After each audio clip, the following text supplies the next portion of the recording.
Ce soir, Luc l'a dit, on parle beaucoup, c'est vrai, de ce. Alors pour les plus anciens dans l'informatique, dont je fais partie, on parle de ce rapprochement des métiers et de l'IT depuis pas mal d'années. On parle effectivement de ces transformations des anciennement les CESI, les ESN, on les voyait disparaître, se transformer, absorber. Enfin bon, et aujourd'hui, on voit que chacun évolue, chacun trace sa voie. Ce qui va être intéressant ici, c'est de discuter avec Yannick Cariou, qui est CEO de CXP Group, hein, que vous connaissez bien, et puis vous connaissez peut-être moins, mais en tout cas vous connaissez certainement sa marque, mais peut-être moins, Mathieu Morgenstern, qui est CEO du groupe M France et WPP France, et numéro 1 mondial de l'achat et du conseil média. Mathieu connaît bien cet univers, évidemment. Il a travaillé aussi chez Accenture, donc voilà, il a cette double vision d'avoir été dans une société de conseil, travaillé au contact des services, puis aujourd'hui il continue avec les services, et ça va être notre témoin un peu ce soir. Bonsoir à tous les deux. Bonsoir. Bonsoir. Mathieu et Yannick. Alors, je vais démarrer avec Yannick. Alors, les ESN qui parlent davantage avec les métiers, c'est une réalité aujourd'hui ou ça reste encore un vœu pieux? Eh bien, on a quelques pionniers qui réussissent, mais non, globalement, l'impression que vous avez, c'est que ça y est, ce mouvement est vraiment lancé, vraiment concret aujourd'hui. Ce mouvement, il est bien entendu déjà lancé. Il faut essayer de comprendre de manière très simple ce qui se passe sur le marché. Alors, je ne vais pas vous noyer de chiffres, mais essayer de dresser un portrait simple en essayant de ne pas être simpliste. Bon, le marché des ESN croît. Donc ça, c'est une bonne nouvelle. Il croît. Alors, vous savez qu'on estime les tailles de marché dans plein de pays du monde, notamment en France, forcément, à travers notre société PAC, Pierre Audouin Conseil. Donc, il croît de 5%. Et on dit, pour être simple, qu'il devrait encore croître de 5% par an environ au cours des prochaines années jusqu'en 2022. On ne va pas jusqu'en 2025, mais c'est déjà pas si mal. Alors, évidemment, on pourrait juste célébrer ça et puis se concentrer sur ce qui fait beaucoup le quotidien de beaucoup de SN, c'est-à-dire le delivery, trouver les bonnes ressources avec des profils nouveaux, etc., qui est une bataille du quotidien. Mais il faut regarder un peu les chiffres de manière un peu plus précise. Quand on regarde les différentes composantes de cette croissance, on a bien sûr tous les éléments digitaux, alors liés, vous l'avez dit, au cloud, à l'IoT, à l'intelligence artificielle. Donc ce segment-là, ça dépend un peu comment on le définit, mais il a une croissance à 2 chiffres par an pendant les prochaines années. Et ça vient de quoi? Ça vient des métiers, ça vient de ce poncif qu'est la transformation numérique des entreprises. Alors on parle aussi aux utilisateurs beaucoup, alors on parle de ça, c'est quoi la transformation numérique? Parfois un truc qu'on agite un peu devant leur nez. C'est au final assez simple, c'est l'augmentation en quantité et en valeur du volet technologique dans tous les produits et tous les biens et services. Alors, même dans un pot de yaourt, voilà, alors c'est moins visible que dans un véhicule connecté ou que dans une banque, mais quand on prend en compte l'intégralité de la chaîne de valeur d'un produit, que ce soit sa conception, sa distribution, sa promotion, sa logistique, l'after-sell, le réachat, etc., ou l'expérience client en général, eh bien, il y a de plus en plus de technologies. Donc on ne peut pas totalement s'étonner que la technologie va vers le produit, donc va vers les métiers, et donc on voit apparaître des gens nouveaux. Comme mon voisin de droite, c'est des gens qui partent du métier et qui vont vers la technologie, ont la technologie. Je vais laisser Mathieu expliquer ça. Justement, on va être deux à l'interviewer, hein, Mathieu. Justement, parler, parce qu'on a cette illustration concrète avec WPP France. Peut-être un mot rappelé pour ceux qui ne verraient pas bien ce que fait ce métier de l'achat, du conseil média. Oui, très bien. Je vais vous expliquer. Donc WPP, c'est le premier groupe marketing mondial. Et en France, c'est un groupe très leader. En France, l'équivalent, c'est Publicis ou Havas. Et c'est aussi gros que Publicis et un peu plus gros qu'Havas, pour vous donner une idée en France. Dans le monde, c'est loin, loin devant WPP, Publicis et Havas. Donc c'est très significatif. C'est un groupe d'origine anglaise fondé par Martin Sorrell, qui, vous l'avez vu dans la presse, a quitté le groupe de manière un peu spectaculaire il y a quelques semaines. C'est celui-là, c'est ce WPP-là. Donc ce WPP, il conseille, il accompagne les marques dans tous les registres du marketing. La promotion des produits, donc le média, etc., mais aussi les ventes, concrètement, le e-commerce, les ventes physiques en magasin, la promotion, enfin, l'ensemble des leviers qui font qu'un produit est commercialisé. Donc toute la chaîne marketing. Et WPP a vécu une énorme transformation digitale, dont je vais vous parler. En France, au sein de WPP, il y a une entité qui s'appelle Groupe M, qui est l'achat média. L'achat média s'est transformé. Vous savez que la part du digital dans les dépenses médias des annonceurs est considérable, est devenue considérable. Donc il y a eu une révolution technologique chez nous, comme il y a eu chez comme chez vous, mais qui a dû s'accélérer très vite parce que c'est beaucoup d'argent très vite qui se déplace quand les investissements médias bougent. Mais je pense qu'on va en parler. Est-ce que tu peux nous... Pardon, je vais tutoyer, c'est pas... Est-ce que, alors vous ou tu, je ne sais pas, tu peux nous expliquer un petit peu, enfin donner des exemples de ce que vous faites en Martech, en Adtech, tous ces acronymes, et combien ça coûte, tout ça? Est-ce que c'est nouveau? Ok, donc la technologie chez nous, c'est Adtech, Martech. Ça signifie quoi? Ça signifie concrètement, un exemple, le programmatique. Il y a eu un investissement chez WPP dans le monde de 700 millions par an sur 10 ans sur, en gros, le programmatique et la first party data pour faire en sorte que le programmatique soit le plus efficace possible. Donc le programmatique, c'est l'achat d'espace dans le digital automatisé avec des systèmes d'offres et de demande qui se rencontrent de manière très automatisée, nourris par de la data et qui permet donc d'être extrêmement efficace, extrêmement ciblé, extrêmement ancré sur le retour sur investissement. Les sommes investies par les annonceurs, les déplacements d'investissement chez les annonceurs sur le volet programmatique a été considérable. Ça représente, maintenant, ça peut représenter entre 20 et 60% des dépenses publicitaires d'annonceurs. Sachant que le premier poste de coût chez beaucoup d'annonceurs, c'est le marketing. Chez beaucoup d'entreprises, dans beaucoup d'entreprises, c'est le marketing. Le premier poste de dépense du PNL, enfin du bilan global. Donc, c'est quand même beaucoup d'argent tout ça, d'où l'investissement considérable, alors là on dit en AdTech, chez WPP pour porter ça. Donc on a créé un produit, pour être concret, qui s'appelle M-Platform, qui est une plateforme dans le cloud, qui permet de rassembler notre first party data, donc de la data cookie, enfin plein d'informations sur les internautes, les supports où on peut mettre la pub, et plein de choses. La first party data des entreprises pour qui on travaille, donc de Danone, de Air France, je ne sais pas. On met tout ça ensemble, on achète de la data en complément et on démarre des systèmes qui utilisent cette plateforme, des algorithmes qui vont commencer à acheter l'espace, etc.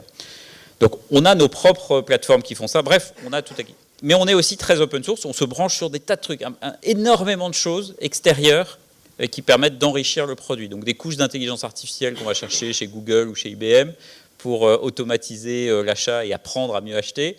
Bref, on est donc dans un monde très hybride en termes de technologie qui bouge très vite. Il bouge parce qu'il y a beaucoup d'argent qui bouge très vite, ça augmente vite, parce qu'il y a beaucoup de contraintes législatives. GDPR, là, il a fallu réagir très vite par rapport à ça. Donc c'est un mode une démarche technologique ultra rapide, ultra opportuniste. Pourquoi? Parce que ce n'est pas le cœur de notre business model. Nous, on ne vend pas à la fin la technologie, on la vend au sein d'un service. Le modèle économique, c'est on vend un service qui est assez souvent lié au pourcentage de budget qu'on gère pour le compte des annonceurs, de LVMH, on prend une commission en quelque sorte, et là-dedans, il y a la technologie qui est embarquée. Donc pour nous, ça fait peu de différence. Comme on ne la vend pas directement, ça fait peu de différence qu'elle soit open source ou qu'elle soit propriétaire. Ce qui compte, c'est qu'elle soit meilleure que le reste du marché. Donc si elle est meilleure en étant open source, on prendra ailleurs. Si elle est meilleure en étant propriétaire. Donc dans un premier temps, elle était très propriétaire, et aujourd'hui, elle est très mixte.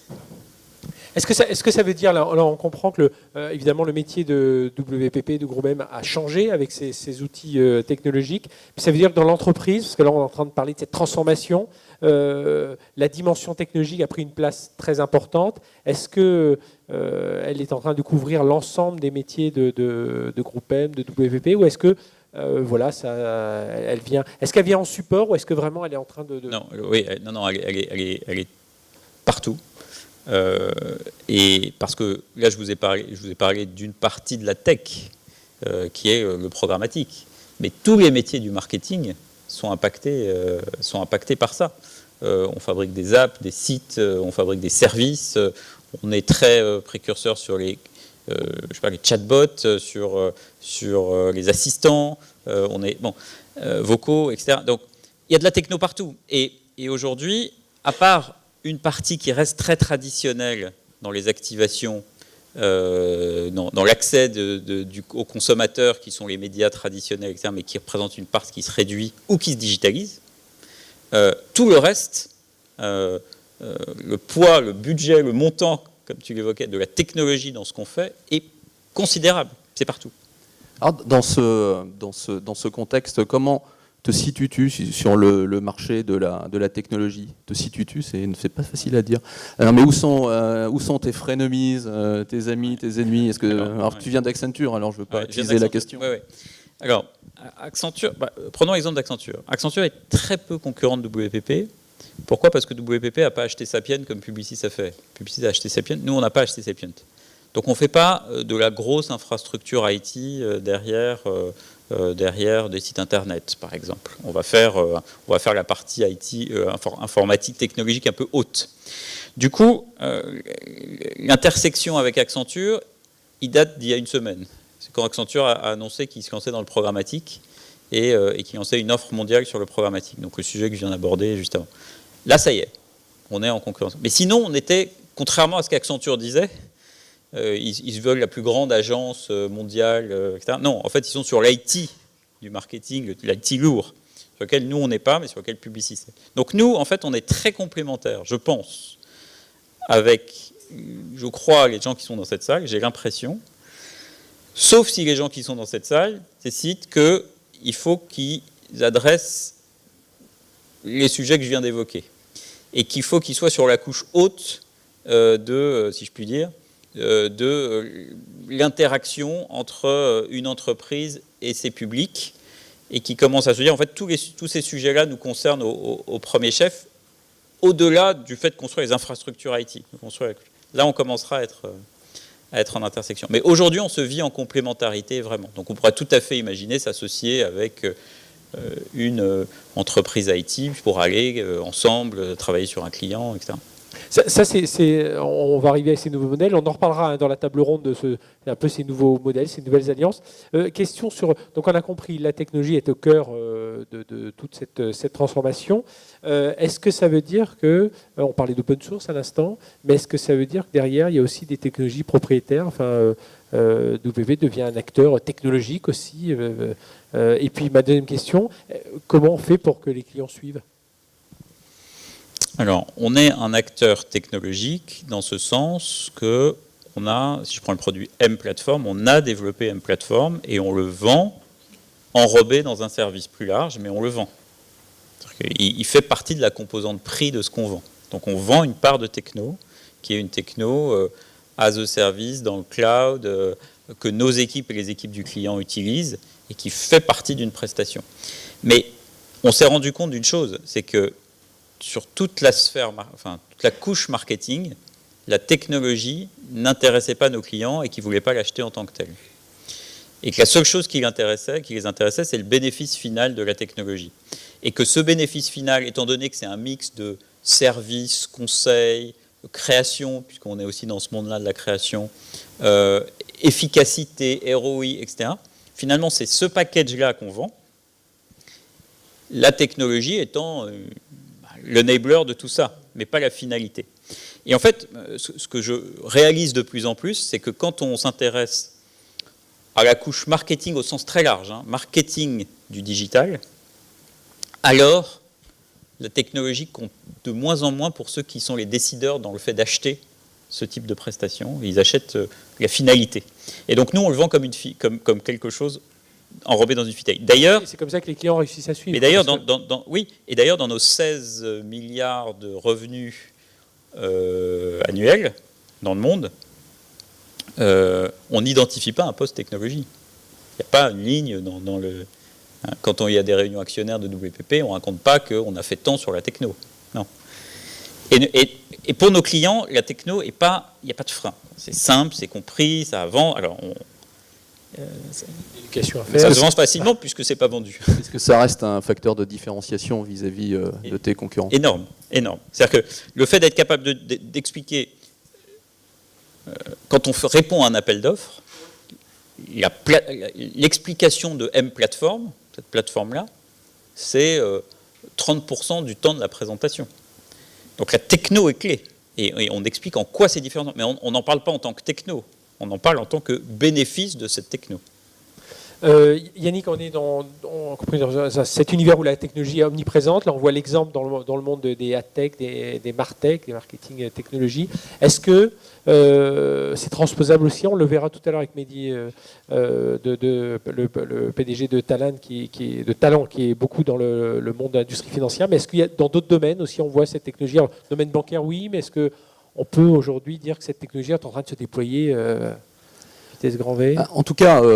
et de transformer autant que cet univers. Le discours introductif du président du G9+, a mentionné Vivatech. Vivatech, un des plus gros stands, je crois, à Vivatech, c'était L'Oréal. Donc on voit bien que dans l'expérience, la construction d'une expérience pour les consommateurs finaux des produits et des services, l'aspect digital, l'aspect technologique prend une part de plus en plus importante. Toutes les sociétés n'ont pas la même façon de remplir cette fonction. L'Oréal a toujours acheté des marques. Jean-Paul Agon a dit il n'y a pas longtemps, en parlant d'une société qui, je crois, fait des miroirs intelligents, c'est la première fois qu'on achète une entreprise, pas une marque. Ce qui montre bien qu'il y a aussi de l'intégration technologique qui se fait dans des secteurs qui, a priori, ne sont pas, je dirais, ceux... qui sont les plus visibles ou les plus iconiques de la technologie embarquée. Encore une fois, dans le yaourt, il y a finalement assez peu de technologie dans le produit lui-même. C'est dans tout le tour qu'il y a. Et c'est vrai que L'Oréal, pour rester sur eux, a pris le parti de donner une expérience consommateur renouvelée à base de technologies à très haute dose. Mathieu, dans les débats qui vont suivre, on va voir l'évolution de ces ESN. Aujourd'hui, on peut considérer comment Groupe M, WPP, est-ce que vous dites, on fait partie maintenant de cet écosystème des ESN, des services, ou vous sentez quand même un peu à part dans sur plusieurs plans, on en fait partie. D'abord, on recrute les mêmes personnes. On parlera à table ronde de la pénurie des compétences. Donc je rentre pas dans le thème, mais déjà, on est sur ce même terrain-là. Par ailleurs, je pense qu'il y a des arbitrages budgétaires qui commencent à se faire entre la technologie que nous, on propose à nos services, dans notre service, pardon, et des achats de technologie ad hoc.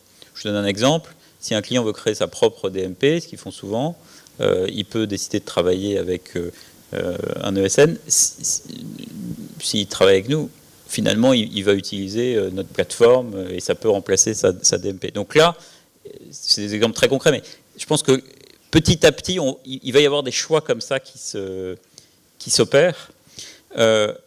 Nous, ce qu'on veut dans ce monde-là, c'est incarner une espèce d'adaptabilité. On veut être ceux qui sont le plus en phase avec les enjeux des consommateurs ou clients de nos clients. Et on veut incarner ça. C'est-à-dire qu'on ne travaille pas pour nos clients, enfin, en posture, on ne travaille pas pour nos clients, on travaille pour les clients et les consommateurs de nos clients. Et donc, ce n'est pas qu'une formule, parce que ça veut dire qu'en permanence, on doit garantir qu'on délivre la meilleure proposition. Et comme on n'est pas dépendant de notre propre technologie, comme on est open source, il faut être open source, comme on est très opportuniste sur la technologie, et moins dépendant de projets techno pour vivre, en quelque sorte, alors je pense qu'on peut être de temps en temps une alternative. Voilà. Et donc, probablement, nos univers la concurrence va augmenter. C'est ce qu'on va arriver, on va conclure cette introduction là-dessus, Yannick, c'est ces nouveaux acteurs, l'arrivée de nouveaux acteurs. On voit déjà, on voit même si on parle des GAFAM, eux aussi arriver avec des offres de services dans différents domaines, parfois assez verticales, technologiques, mais on commence à voir aussi des joint ventures entre des sociétés comme WP avec des acteurs informatiques. Enfin voilà, on commence à voir un peu tout ce qui est en train de nouvelles formes d'acteurs. Ça va être assez fréquent, ça de plus en plus fréquent. Oui, probablement, et c'est d'ailleurs c'est pas nouveau non plus. Hein. On a vu des métiers produire leur propre ESN ou équivalent d'ESN. On a vu ça. Moi, j'ai l'impression parfois qu'on revient un peu, d'en parler trop avec Vincent Rouex, on revient à l'époque Reware, là, qui était dans le nucléaire, et puis finalement ils se sont dit tiens, on est tellement bon en service en interne, on va faire une boîte de service. Et donc puis, là ce cycle-là continue. Il y a des très belles sociétés qui sont nées comme ça, sur le terreau d'un client dans un vertical donné. C'est vrai que c'est un peu plus simple. Quand on dit l'IT et les ESN doivent se rapprocher des métiers, alors évidemment, ceux qui sont sur un métier, c'est un peu plus facile pour eux. Ce qui est plus compliqué, c'est de s'étendre à d'autres métiers. Donc je crois que l'enjeu pour ceux qui jouent ça, c'est une diversification, un élargissement de bandes passantes de compétences. Et c'est aussi pour ça qu'on voit le conseil se développer, puisque le conseil, c'est une phase, c'est un outil pour se rapprocher des métiers. Donc je crois qu'il n'y a rien de nouveau.